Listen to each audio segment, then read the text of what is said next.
Como o Brasil venceu a Argentina na disputa por partes do Paraná e Santa Catarina?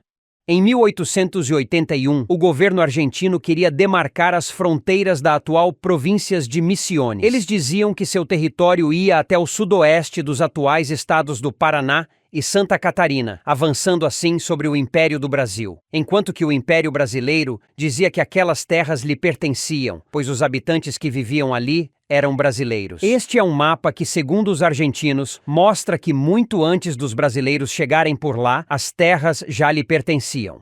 Mas esse mapa foi produzido com base no Tratado de Tordesilhas, sem os espanhóis entrarem em acordo com o governo português. E para entender essa questão territorial, temos que voltar lá pelos anos de 1700.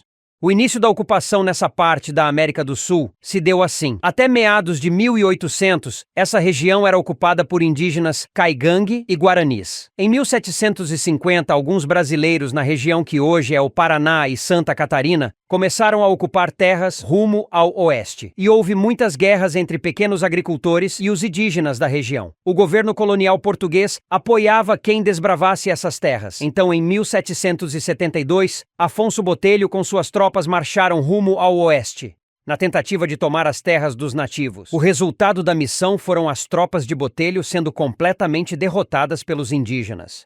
Apenas em 1809, após a chegada da família real, uma nova expedição foi preparada. Por ordem de Dom João VI, os indígenas deveriam ser catequizados e aqueles que resistissem à ocupação de suas terras deveriam ser escravizados pelos fazendeiros que ocupassem a região. O decreto de Dom João também dizia que pequenos lotes de terras fossem distribuídos para agricultores pobres que migrassem para lá. E assim os brasileiros seguiam rumo ao oeste, ocupando todo esse território. Em 22 de dezembro de 1881, a Argentina criava oficialmente a província de Misiones, e no mapa argentino da época mostrava que aquela região ocupada por brasileiros lhe pertencia. Para os argentinos, a sua fronteira ia até o rio Chapecó e Chopin, porque esse território já aparecia no mapa de Rui Dias de Guzmán em 1612. Mas nenhum argentino morava por lá. Na verdade, as Províncias Unidas do Rio da Prata acordaram muito tarde para o que estava acontecendo naquela região. Enquanto as primeiras famílias argentinas chegaram para povoar a província de Misiones, somente em 1891, o Império do Brasil já vinha incentivando a ocupação do território em disputa muito antes, por volta de 1800, com as expedições rumo ao interior do Brasil. Suspeitava-se que os argentinos queriam esse território para tentar isolar o sul do Brasil e conseguir vitórias sobre o Império Brasileiro. Temendo isso, Dom Pedro II fundou duas colônias militares. Uma colônia ficava na beira do rio Chapecó e a outra na beira do rio Chopin.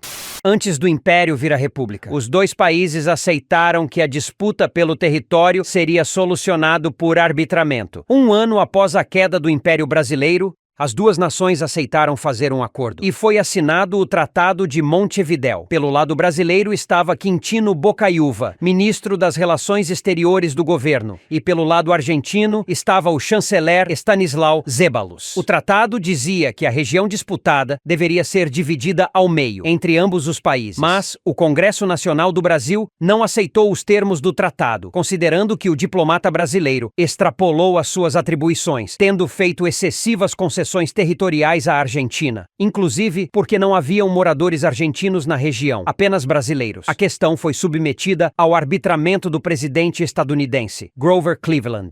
José Maria Paranhos Júnior, o barão do Rio Branco, que exercia até então as funções de cônsul-geral em Liverpool, foi escolhido pelo presidente Floriano Peixoto para representar o Brasil. Ele apoiou-se no princípio do uti possidetis, da época da independência, que quer dizer: aquele que ocupou as terras primeiro tem direito a elas. Então comprovou a presença brasileira na região até os rios Peperiguaçu e Santo Antônio, desde o século XVII. Ele também apresentou a interpretação correta do mapa de 1749 e das instruções especiais dadas aos comissários demarcadores da fronteira, estabelecida pelo Tratado de Madrid. O laudo da arbitragem foi inteiramente favorável ao Brasil, definindo-se as fronteiras entre Brasil e Argentina pelos rios Peperiguaçu e Santo Antônio, e não pelo rio Chapecó e Chopin, como queriam os argentinos. E assim, aquela região passava a fazer parte oficialmente do Brasil e terminava a disputa com a Argentina. A cidade de Clevelândia, no estado do Paraná, teve o nome dado em homenagem ao presidente americano, e também Dionísio Cerqueira, em Santa Catarina. Recebeu esse nome porque, na época, o chanceler do Brasil era o general Dionísio Evangelista de Castro Cerqueira. É claro que esse vídeo não conta todos os detalhes, reclamações e disputas por partes do território do Paraná e Santa Catarina. É apenas um resumo. Mas se você gostou do vídeo, deixe seu like. E até a próxima.